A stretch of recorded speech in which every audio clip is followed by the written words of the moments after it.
আজকের এই ভিডিওটা অতি গুরুত্বপূর্ণ।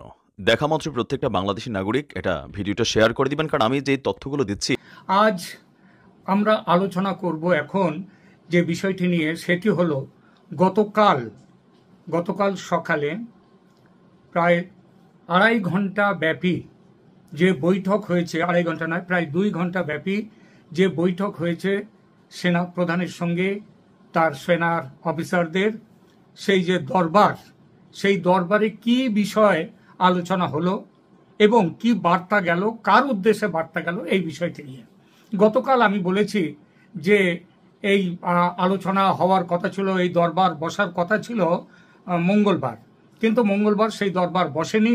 সেটা বসেনি কারণ মোহাম্মদ ইউনূস প্রধান উপদেষ্টা তিনি চেষ্টা করেছিলেন যে যাতে এই বৈঠকটি দরবার যাতে না বসে, এবং তার জন্যে সেনার সঙ্গে তাদের যে মতবিরোধের জায়গাগুলো, সেই জায়গাগুলো মিটিয়ে নেওয়ার চেষ্টার জন্যই গতকাল তাদের বৈঠক বসেছিল যমুনায় প্রধান উপদেষ্টার বাসভবনে। কিন্তু দেখা গেল সেই বৈঠক আদৌ ফলপ্রসূ হয়নি। যমুনার সেই বৈঠক আদৌ ফলপ্রসূ হয়নি, কারণ আমি বলেছিলাম যে আজকে যে দরবার বসার কথা, সেই দরবার কিন্তু স্থগিত রাখা হয়নি। তো তারপরে যথারীতি দরবার বসেছে এবং সেখানে যে মোহাম্মদ ইউনূসের সব প্রচেষ্টা বানচাল করে দিয়ে সেই দরবারে যে বিষয়গুলো নিয়ে আলোচনা হলো, সেই আলোচনাগুলো একবারে পয়েন্ট ওয়াইজ একটা করে আমি আপনাদের সামনে রাখব।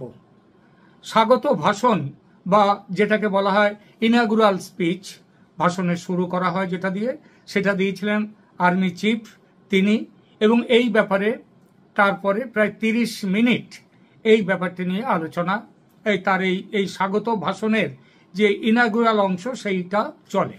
এবং তারপরে যেটা চলে, কালকে ব্যবস্থা রাখা হয়েছিল, সেটা হচ্ছে ইন্টারঅ্যাকশন, অর্থাৎ যারা দর্শক শ্রোতা যারা, তারা তো সেখানেই ছিলেন সভাস্থলে, যারা ঢাকার কাছাকাছি অংশের এলাকা থেকে আছেন তারা সেখানে ব্যক্তিগতভাবে উপস্থিত হয়ে থেকে সেগুলো শুনেছেন এবং ইন্টারঅ্যাকশনে অংশ নিয়েছেন। এদের সংখ্যা প্রায় 80%। আর বাকি 20% যারা আসতে পারেননি এই প্রোগ্রামে, দরবারে, তারা দূর থেকে, তারা ভার্চুয়ালি দেখেছেন।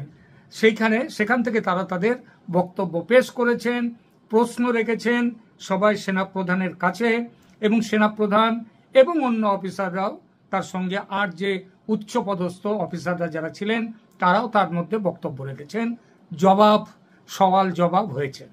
এইবার কি কি বিষয় হলো, আমি মোটামুট বিভিন্ন পোর্টাল থেকে, বিভিন্ন জায়গা থেকে যেসব খবর জোগাড় করেছি তার ভিত্তিতে আমি 1, 2, 3, 4 করে আমি 10টি বিষয় খুঁজে পেয়েছি।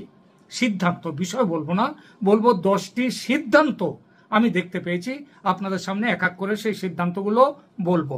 প্রথম সিদ্ধান্ত, অর্থাৎ 1 নম্বর সিদ্ধান্ত, সেটা হচ্ছে, এটা সবসময় যে একবারে সিরিয়াল সিকোয়েন্স মেনটেন করে আমি বলছি তা নয়, হয়তো আগে পরে হয়েছে, কিন্তু আমি এক এক করে সেগুলো বলে যাচ্ছি। 1 নম্বর, ডিসেম্বরের মধ্যে নির্বাচন করতে হবে। এই বছরের ডিসেম্বর, ওই আগামী বছর কিংবা আরো 5 বছর পরের কোনো ডিসেম্বর নয়, এই বছরের ডিসেম্বরের মধ্যে নির্বাচন করতে হবে, যাতে 1 জানুয়ারিতে নতুন সরকার গঠিত হয়। এবং এই যে নির্বাচন হবে, এটা চাই fair election, free and fair election.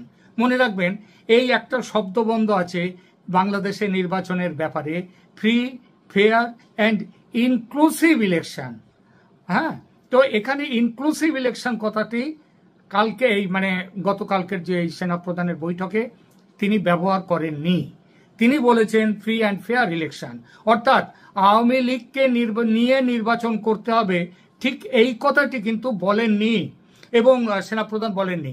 এবং এটা বলেননি বলে যারা ভাবছেন যে আওয়ামী লীগের ওপর জারি করা নিষেধাজ্ঞাতে সেনাপ্রধানের সায় আছে, তারা কিন্তু ভুল ভাবছেন। কারণ ফ্রি অ্যান্ড ফেয়ার ইলেকশন কথাটির মধ্যেই কিন্তু ইনক্লুসিভ কথাটিও যুক্ত আছে। একমাত্র আইন আদালতের নির্দেশ ছাড়া, সেই আইনও আবার এই ইউনূসের আইন নয়, সেই নির্দেশ ছাড়া যে ইলেকশন হবে, এবং সেটাকে ফেয়ার ইলেকশন কথাটির মধ্যেও এই বিষয়টি থাকে। তাছাড়া ওটা এই যে ইনক্লুসিভ আওয়ামী লীগ থাকবে কি থাকবে না ওটা পরে ঠিক করা যেতে পারে, এখানে তো এই ব্যাপারে শেষ কথা বলা হচ্ছে না।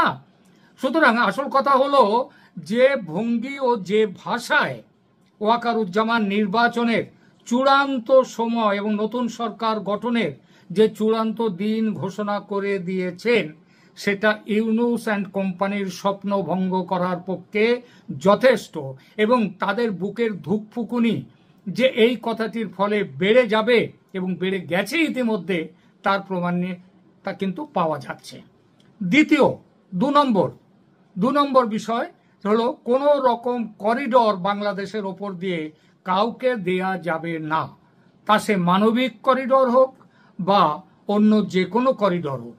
এর অর্থ করিডরের ব্যাপারে সেনাপ্রধান তার আগের যে অবস্থান ছিল তার থেকে আরো কড়া অবস্থান নিলেন তিনি। ইতিপূর্বে তার দাবি ছিল করিডর এলাকার পূর্ণ দায়িত্বে থাকবে বাংলাদেশ সেনাবাহিনী। সেই অবস্থান পাল্টে তিনি গতকাল করিডর স্থাপনেরই বিরোধিতা করলেন। তিনি আরো বললেন যে ভারত, চীন ও মিয়ানমার এই প্রতিবেশী দেশগুলো প্রস্তাবিত করিডরের ঘোর বিরোধী এবং এদের বিরোধিতা অস্বীকার করে করিডর দিলে সেটা বাংলাদেশের ভবিষ্যতের পক্ষে অত্যন্ত বিপজ্জনক অবস্থা তৈরি করবে। এই উপদেশে যে তুমুল সামরিক উত্তেজনার কেন্দ্রবিন্দু হয়ে যাবে বাংলাদেশ। এই প্রসঙ্গে বক্তব্যের মধ্যে জেনারেল জামান একবার নয় তিনবার বলেছেন corridor is dangerous. 3 number point, বিদেশিদের হাতে বন্দর তুলে দেয়া যাবে না। এরকম গুরুত্বপূর্ণ সিদ্ধান্ত নেয়ার অধিকার একমাত্র নির্বাচিত সরকারের। এই অনির্বাচিত সরকারের এত বড় একটা সিদ্ধান্ত নেয়ার কোনো অধিকার নেই। এরকম গুরুত্বপূর্ণ এবং সুদূর প্রসারী বিষয়ে সিদ্ধান্ত নেয়ার একমাত্র অধিকার আছে নির্বাচিত সরকারের। সেই নির্বাচিত সরকার যখন আসবে তখন এই চট্টগ্রাম সহ অন্যান্য যে বন্দরগুলো তুলে দেয়া হবে, বিশ্বমানের করা হবে, এই সব ব্যাপার বিশ্বমানের হবে না কি হবে সে সিদ্ধান্ত নেবে নির্বাচিত সরকার, মানুষের ভোটে জিতে আসা সরকার। এই সরকারের ক্ষমতা নেই। 4 নম্বর পয়েন্ট, ইন্টারঅ্যাকশন সেগমেন্টে যখন বিভিন্ন বক্তা তাদের বক্তব্যের মধ্যে উঠে এসছে মুক্তিযুদ্ধের স্মৃতি মুছে ফেলার যে অপচেষ্টা চালাচ্ছে এই সরকার, সেই বিষয়টি যেভাবে এই বিষয়টি নিয়ে প্রতিক্রিয়া দিয়েছেন বক্তারা, তাতে বোঝা গেছে এরপর মুক্তিযুদ্ধের বিরোধী কোনো কাজকর্ম আর সহ্য করা হবে না। এটা একটা চূড়ান্ত হুঁশিয়ারি মুক্তিযুদ্ধের স্মৃতি যারা মুছে ফেলছে তাদের বিরুদ্ধে। এই বিষয়টি সরাসরি কিন্তু আঘাত করছে ইউনূসকে, কারণ তিনি ওই রিসেট বাটন টিপে অতীতকে মুছে ফেলার পক্ষে ওকালতি করেছিলেন। বলেছিলেন অতীতকে মুছে ফেলার যে মন্তব্য তিনি করেছিলেন ইউনূস, তার বিরোধিতা স্পষ্টভাবে করা হয়েছে এই বৈঠকে। 5 নম্বর বিষয়, এই সরকার কথায় কথায় সংবিধানকে অস্বীকার করার কথা বলেন। ষড়যন্ত্রের মাধ্যমে তৈরি হওয়া এই সরকার এবং সেই সরকারের কুশীলবরা নতুন সংবিধান তৈরির কথা বলেন। জুলাই বিপ্লবের ঘোষণাপত্র বেরিয়ে আসতে আর মাত্র কয়েকটা দিন বাকি, এবং সেই ঘোষণাপত্র নাকি দেশের নতুন সংবিধান হবে, বিপ্লবী সংবিধান। একটি অনির্বাচিত অন্তর্বর্তী সরকার যারা আগের সংবিধানকে বুকে নিয়ে যারা শপথ বাক্য পাঠ করে সরকারের দায়িত্ব গ্রহণ করেছে, তাদের কোনো অধিকার নেই এই সংবিধানকে অস্বীকার করার এবং সংবিধানকে ছুঁড়ে ফেলার। সংবিধানের অমর্যাদা সহ্য করা হবে না, এই দাবি উঠে এসেছে গতকালকের এই দরবার থেকে।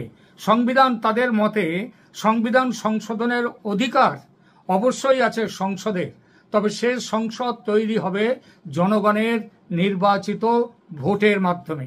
জনগণের ভোটের মাধ্যমে নির্বাচিত সরকারের তারাই করতে পারে সংবিধানের সংশোধন। 6 নম্বর পয়েন্ট, সংস্কার বিষয়ে দেশে যে নানান রকম সংস্কার হচ্ছে সেই সংস্কারের বিষয়ে বাংলাদেশ সেনাকে সম্পূর্ণ অন্ধকারে রেখে সব কাজ করা হচ্ছে। এর অর্থ হচ্ছে বাংলাদেশ সরকারকে পুরোপুরি অস্বীকার করে এই সব কাজ করছে বর্তমান ইউনূস সরকার। সেনা এতদিন চুপ থেকেছে, ভেবেছে শুভ বুদ্ধির উদয় হবে সরকারের, দুর্ভাগ্য সেটা হয়নি। যেভাবে সংস্কারের কথা বলা হচ্ছে সেনাবাহিনী সেটা সমর্থন করে না। সেনা কবে ব্যারাকে ফিরবে, এইটা হচ্ছে 7 নম্বর পয়েন্ট। এই বিষয়ে সেনা প্রধান স্পষ্ট ভাষায় বলেছেন সেনা এখনই ব্যারাকে ফিরবে না। বক্তারা কেউ কেউ বলেছেন সেনার কাজ করুক, সেনা ব্যারাকে ফিরে আসুক, দেশের শান্তি শৃঙ্খলা রক্ষার পুরো দায়িত্ব নিক বেসামরিক এই সরকারি বেসামরিক সংগঠনগুলো। কিন্তু জেনারেল ওয়াকারুজ্জামান তাদেরকে স্পষ্ট ভাষায় এখানে উল্লেখ করেছেন সেনা এখনই ব্যারাকে ফিরবে না। দেশকে শান্ত না করে, দেশকে নির্বাচিত সরকারের হাতে তুলে না দেয়া পর্যন্ত সেনা বর্তমান কাজেই থাকবে, তারা ব্যারাকে ফিরবে না। নির্বাচনের পর 1 জানুয়ারি 2026-এ নতুন নির্বাচিত সরকার ক্ষমতায় বসলে তখন সেনা ব্যারাকে ফিরবে, তার আগে নয়। 8 নম্বর পয়েন্ট, মব জাস্টিসের দোহাই দিয়ে দেশ জুড়ে বিরোধী রাজনীতির মানুষদের ওপর এবং দল নিরপেক্ষ সাধারণ মানুষের জানমাল আক্রান্ত হচ্ছে। আইন শৃঙ্খলা এখানে রক্ষার জন্য কোনো ব্যবস্থা সরকার তো নিচ্ছেই না, বরং সরকারের যারা চালিকা শক্তি এই মব জাস্টিসের মধ্যে তারাই আছে। এই তথাকথিত মব সন্ত্রাস আর সহ্য করা হবে না। এর অর্থ ছাত্র জনতার মুখোশ পরে আওয়ামী লীগের নেতা কর্মীদের বাড়িতে আক্রমণ করে তাদের জানমাল লুট করে নেওয়ার যে চক্রান্ত চলছে দেশ জুড়ে মব জাস্টিসের নামে, সেই কাণ্ড কারখানা আর চলতে দেয়া হবে না বলে জানালো সরকার। 9 নম্বর পয়েন্ট, ব্যক্তিগত স্বার্থ চরিতার্থ করতে দেশের সম্পদ কাউকে ব্যবহার করতে দেয়া হবে না এবং দেশকে কারো হাতের পুতুলে রূপান্তরিত করা যাবে না, এটাই হচ্ছে মূল বক্তব্য।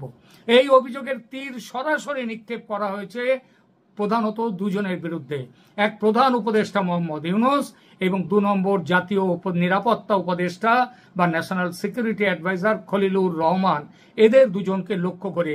কারণ ক্ষমতায় দীর্ঘকাল বসে থাকার জন্য আমেরিকার দালালি করছেন ইউনূস, আর সেই দালালির মুখ্য ব্যবস্থাপক হচ্ছেন এই খলিলুর রহমান। এই করিডর ব্যবস্থা যেটা মানবিক করিডরের নামে, সেটার মূল কাজ তার পেছনে রয়েছে কিন্তু এই খলিলুর রহমান বড় একটা দায়িত্বে। খলিলুর রহমান ইউনূস এই আজকের পরে সেনা দরবারের পরে ইউনূস কোনো কথা বলেননি, মুখে কুলুপ এঁটেছেন, তবে খলিলুর রহমান আত্মসমর্থনে মুখ খুলেছেন এবং গাদা গাদা মিথ্যে কথা বলেছেন ওই করিডর সম্পর্কে। পরবর্তী কোনো ভিডিওতে বিষয়টি নিয়ে কথা বলার ইচ্ছে থাকলো, কিন্তু যেটা বোঝা গেল আজকের সেনা দরবারে সেটা হলো যে খলিলুর রহমানকে একটা বড়ভাবে তাকেও আক্রমণ করা হলো এবং তীর সঠিক জায়গায় লেগেছে। 10 নম্বর, কোনো গুরুত্বপূর্ণ সিদ্ধান্ত নেয়ার অধিকার যে এই সরকারের বর্তমান অন্তর্বর্তী সরকারের নেই, সেটা আজকের আলোচনার মধ্যে বারে বারে সেই বিষয়টিকে জানিয়ে দেওয়া হয়েছে এবং জানিয়ে দেওয়া হয়েছে এই সরকার কোনো সাংবিধানিক সরকার নেই, স্রেফ একটি স্টপ গ্যাপ কাম চালাও সরকার। সুতরাং স্পষ্ট ভাষায় ইউনূস সরকারকে বলে দেওয়া হয়েছে অনেক বেআইনি ও অসাংবিধানিক কাজ আপনারা করেছেন, এই কাজ আর সহ্য করা হবে না, এবার থামুন। এই হলো আজকের সেনা দরবারের আলোচনায় উঠে আসা সিদ্ধান্তগুলো এবং সেই সিদ্ধান্তের পরিপ্রেক্ষিতে তীরগুলো কোন কোন জায়গায় লেগেছে সেই বিষয়ে ছোট্ট করে একটি প্রতিবেদন। প্রশ্ন ওঠে, এই সরকার যদি সেনার এই হুঁশিয়ারিকে গুরুত্ব না দেয়, যদি শিক্ষা না নেয় এই হুঁশিয়ারি থেকে, যদি আগের মতো নিজেদের মতো করে চলতে থাকে, তাহলে কি হবে? তাহলে কি হবে সেটা সেনা প্রধান, সেনাবাহিনী বলবে। তবে একটা কথা বলতে চাই, সেটা হলো সেনাবাহিনীর এবার কিন্তু আজকের বৈঠকের যে টেনিওর, আজকে টোন অ্যান্ড টেনিওর যেটা, তাতে ভাব এবং ভঙ্গি যেটা, সেটা দিয়ে মনে হয় এবার সেনাবাহিনী এবং সেনাপ্রধান যথেষ্ট। দর্শক, যে কোনো সময় পদত্যাগ করে পারে ডক্টর ইউনূস। নরেন্দ্র মোদীর কৌশলের জালে পা দিল ডক্টর মোহাম্মদ ইউনূস। ইতিমধ্যে সেনাপ্রধান ওয়াকারুজ্জামানের সাথে ডক্টর ইউনূসের দ্বন্দ্ব শুরু হয়েছে। এরই ফলশ্রুতিতে যে কোনো সময় পদত্যাগ করতে পারে ডক্টর মোহাম্মদ ইউনূস। দর্শক, প্রতি মুহূর্তের আপডেট পেতে আমাদের চ্যানেলটি সাবস্ক্রাইব করুন।